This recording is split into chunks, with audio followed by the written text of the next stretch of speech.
Hello, everybody. Happy almost New Year. Thanks for tuning in. I know I screwed up on the time for this. I had it down as tomorrow instead of tonight because I'm still getting used to this computer, but I've got it all fixed now. I might do another live show tomorrow night. I'm not sure if we can get it all covered or not, but I wanted to definitely get on and talk a little bit about the arrest in the Idaho murders, and I'll give it a little time for people to pop on because you don't always get the notification. And I know Steve just mentioned that he doesn't always get it. I almost never get my YouTube notifications, and I subscribe to a lot of channels and hit the bell and all that, and I almost hardly ever get any.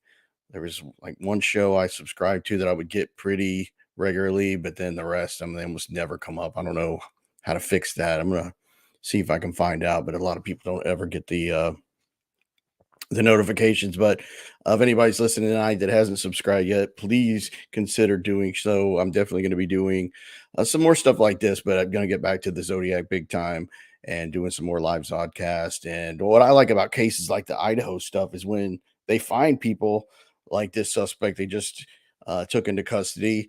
It's interesting to see how they planned it, what was in their mind, all this kind of stuff, and what led him to do it. So, I mean, this guy definitely seems like somebody that was trying to pull off a perfect crime or something, and it was anything but.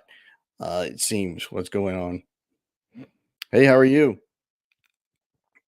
Thanks for tuning in. I'm sorry I've screwed this up and I had anything for a reminder for tomorrow, but I don't think it's any big deal because most people don't get the notifications anyway. At least the notification of the show being set. It seems like people more often get this notification when it actually goes live and pop on. It seems to be more the norm than just scheduling it because the schedule shows almost never pop up for some reason. So I'll give it a couple minutes here. So hopefully everybody is doing well going into the new year. 2023 is coming up because the year went by fast. Hey, Patty, is Ronnie on? Is he still here? I'm really hoping Ronnie's on. I know he made a comment earlier, but I don't know. Maybe Ronnie thought it was tomorrow. I hope Ronnie's on since he was in the area of where this took place. Red Feather, how are you?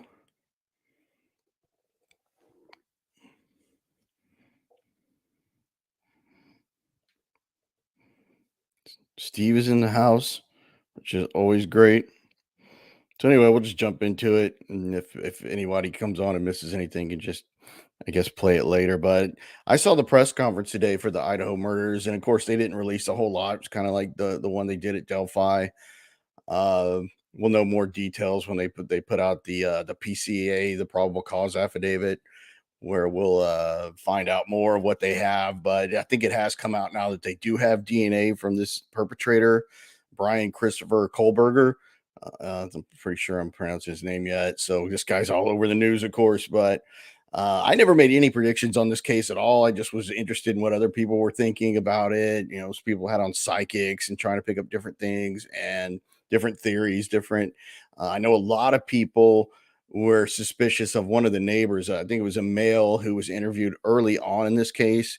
Of course, these four college students were murdered on November 13th of this year, and they interviewed one of these neighbors, and he was younger. I think I don't know if he had gone to the college there in Idaho, in Moscow, Idaho, or not, but he just had a really weird effect. You know, he was like kind of shy, and people just immediately started saying, "This guy's guilty. Look how he answers these questions. He's obviously hiding something."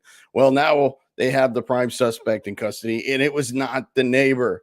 So people got way ahead of themselves on this one, and they were all over the police. The police are doing a bad job. They don't know what they're doing, but all along the police were really actually doing a good job here. It just looked like they weren't because they couldn't put out what they knew about it. So from what I understand about this case is it was all about this white Hyundai Elantra that was captured on video. And from what I know, there was a lady, they asked the public um, for different video. And I think the lady that was working at a Quick Mart, some kind of convenience store, saw the white Hyundai Elantra leaving that area late at night and thought it was unusual. That's when they started looking for the white Hyundai Elantra. Of course, who knew that there was like thousands of white Hyundai Elantras all over, Washington State and Idaho where it happened. And I think there was even 2,000 white Hyundai Elantras that were registered to students at Idaho State, there in Moscow, Idaho, where these students were attending that were murdered. So it's like, how do you even where do you start with a car that common? But I think that's eventually what led them to find this guy, Kohlberger in Pennsylvania. He apparently went to to undergrad there, um, at Washington State Pulliam, which is just a smaller satellite campus of Washington State University, which is only 9 miles away from where these other students were murdered. So these two colleges are very close together. So he went to undergrad there, and then I believe he went back to Pennsylvania and got his master's, and then he goes back to Washington State and Pulliam, studying for his PhD. So this guy's all into criminology. That's his deal. He's trying to get a PhD in it, and apparently he was working on to I don't know if it's his dissertation or something to get his PhD, because I don't know how close he was to getting it. But he put this up, and this is all legit because there's some stuff coming out now about this guy that's not even legit. But he put this on Reddit. It says, "My name is Brian, and I'm inviting you." He put this out to like prisoners so he can get information to work on this thesis or whatever he's doing for his PhD. It says, "My name is Brian, and I'm inviting you to participate in a research project that seeks to understand how emotions, and psychological traits influence decision making when committing a crime. In particular, this study seeks to understand the story behind your most recent criminal offense, with an emphasis on your thoughts and feelings throughout your experience. In the event that your most recent offense was not one that led to a conviction, you may still participate. Additional surveys are included after the open ended section as to best understand your unique traits. This study should take about 15 to 20 minutes to fully complete." And it says, your identity and all answers provided will be completely confidential, blah, blah, blah. So this guy was like really into this criminology stuff. So what people are thinking now is he just wanted to become a criminal to really get into that criminal mindset. This is what he studied. This is what he was going to go into. I don't know if he was going to be a detective or what he was going to do with this PhD in criminology, but it looks like he was trying to take it to next level by becoming a killer himself, a mass murderer. This doesn't qualify as a serial killer because it was only a one-time event. To qualify as a serial killer, you have to, I think, two different crimes at least a month apart. Even though it was four victims that apparently he killed, at least it looks that way. It does not look like he had an accomplice, because at the press conference, one of the reporters asked the sheriff there, are we safe? Is there anyone else out there? And he kind of, the way he answered the question led people to believe that this is the guy, and they don't think there's another person that was involved with him. So we'll see. But it's interesting that this guy is so into criminology. Now, I've also heard that, yeah, study takes, yeah, it is, that is weird, Patty. A study that only takes 15 to 20 minutes. I mean, coming from these criminals, I don't know. I guess the criminals have access to the internet or Reddit or wherever you put this on, when he did this. But I think this is not that old. I think this goes back to maybe before mid-year this year is when he put this out on Reddit, looking for this feedback from these other criminals. And then this guy winds up being going to be the most well-known criminal of the year, at least, if not more. Unfortunately, Jay of all trades, he would have kept killing. I bet what a nutter. Yeah, a lot of people are wondering. There's a couple of unsolved murders that were stabbing victims in this area that go back, and they're wondering if this guy's involved. Of course, they're going to look at all that now that they have this guy in custody. But I heard that his sister lived next to the house where the students lived. I don't know if that's been confirmed, because there's a lot of crap out there that's not confirmed. There was a post on 4chan that was under this guy's name that said that he gutted one of the girls and put her intestines on the ceiling fan, just something really dark or whatever. But I think that got debunked pretty quickly, because somebody even said there wasn't ceiling fans in this house. So I don't know. It's insane. But I heard that his sister, I don't know if she was going to the college there in Moscow or not. I assume so, but she lived close to this house. So maybe the sister was complaining about a lot of loud noise that came from this house where the students live, because that's one thing people said about it. It was party central at this house. There was loud music all the time. Police had visited that house just 3 weeks prior to the murders and saying, "Hey, turn the music down. It's too rowdy." It was like 3 or 4 a.m. There was dogs barking all the time. Like it was pretty much a nuisance to a lot of the people that lived around there. I don't know if that had anything to do with the fact that his this suspect Kohlberger's sister lived there or not. Maybe she was complaining about that, and maybe the guy, maybe that's how they got on his radar as these potential victims. It's look at this spam. Let me get rid of that. That always pops up.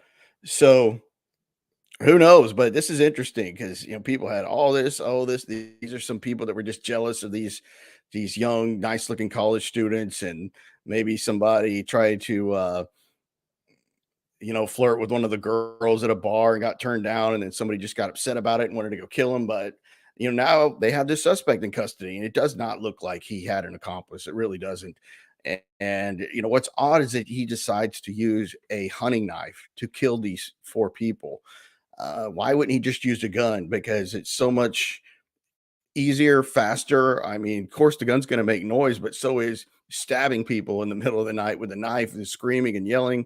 Of course, we know that two other roommates that were there never woke up. I don't know if that's because they were drunk, but they've been cleared. So obviously, that house was just so wild at times that no one even thought twice about this guy coming in and murdering the one male and three females. So it's really interesting what may have motivated this guy, but obviously there's that surveys looking for criminology stuff. I think this guy was trying to commit some kind of perfect murder, which it was anything but, because he left his DNA. Of course, there was probably some kind of struggle during these crimes, and he cut himself.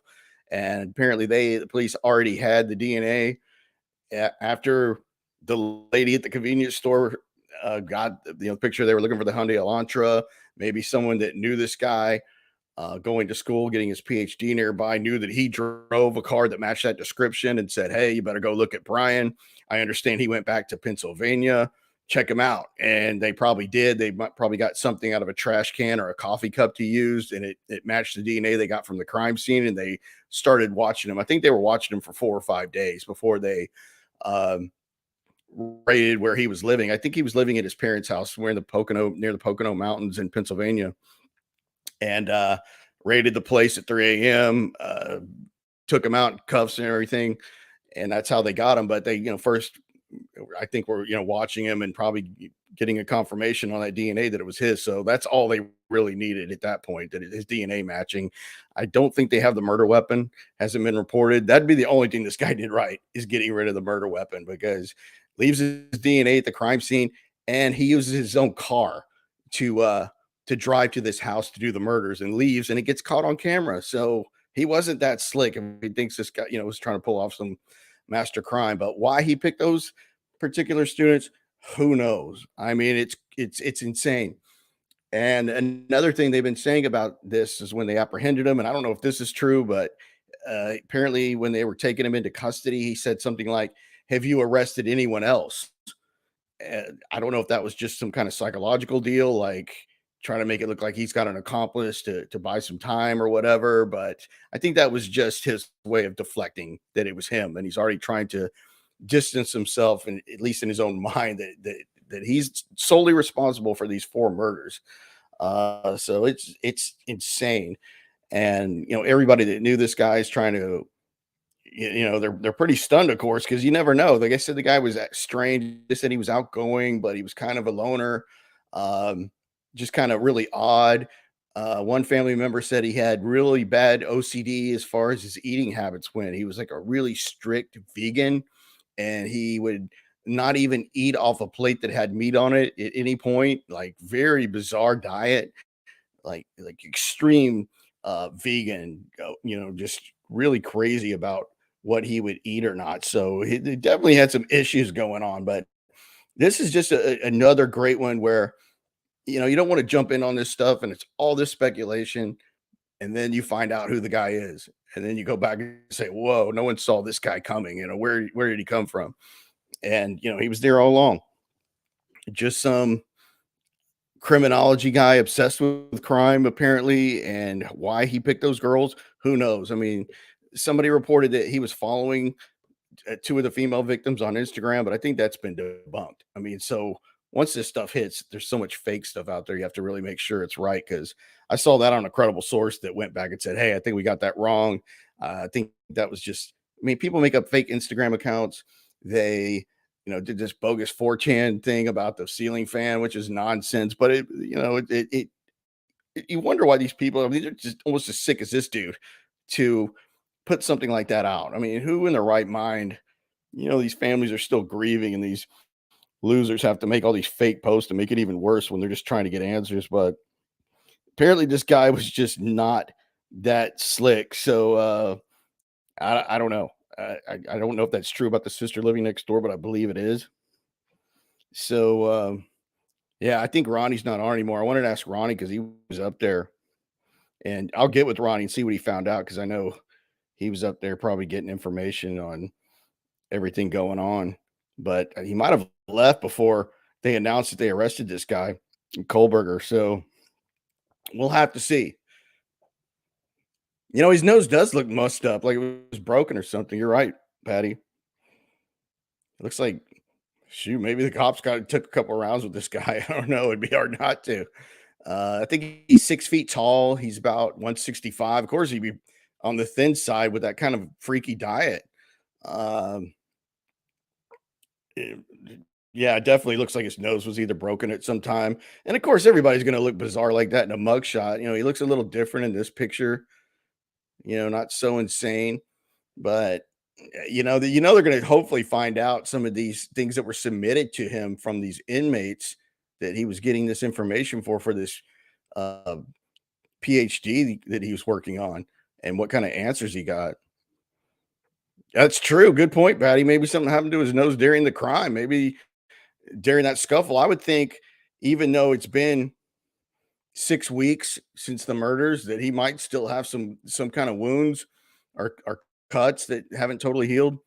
And that'd be important. I'm sure they photographed all that. But from what I can gather, the DNA is really all they needed. Once they got a DNA hit, that's all they needed to get to bring this guy in. And of course, they found the white Hyundai Elantra was there in Pennsylvania where he was, and went to. I think it was his parents' house. I think that name matched the address, so it's not like he was hiding out at even a friend's house that no one knew of, or just some random place. I think it was where he's from. I think he's originally from Pennsylvania, went to undergrad over there in Washington, and then did his master's in Pennsylvania, and then back to that area for his PhD. So, hey, Morgana, crazy, but it's awesome that these families have some answers now, and at least there's a lot more that's going to come out about this. But it's great that they're finally able to breathe a sigh of relief that they caught this guy, because the police were under tremendous pressure here to find somebody, and they were getting a lot of criticism, a lot of heat. And I think when it's all said and done, it's going to come out that they really did a good job. They really kept quiet what they already knew, what they were looking for. And I think at the end of the day, it was a lot of shoe leather work that got it done, and going through all that video, finding the car, reaching out to the public. And I think that did help this case, that it had so much publicity, so many people looking and thinking, hey, who drives a white Hyundai Elantra? And that's had to be how this guy got on the radar. And somebody that knew him, a roommate or a neighbor, because he lived in I think where all PhD students lived at the Washington State University, and turned him in that way. That's how they got this guy. So it's going to be really. Hopefully, we find out what the real motivation was. Was it this guy just trying to do a perfect crime, and why he targeted these people? Was it one of the four, and he didn't expect the other three to be there? And they're charging him with 4 of the murders and robbery for breaking into the house. I heard the house that had like a broken window where you could easily get in, but they're charging him with a robbery too. I don't know why they're adding that, but I think he did use some kind of forcible entry to get into the house that night. So I don't know. This is an interesting case. It's going to be really, really interesting when this comes out. So Fire Pig said he took boxing lessons. Maybe could have.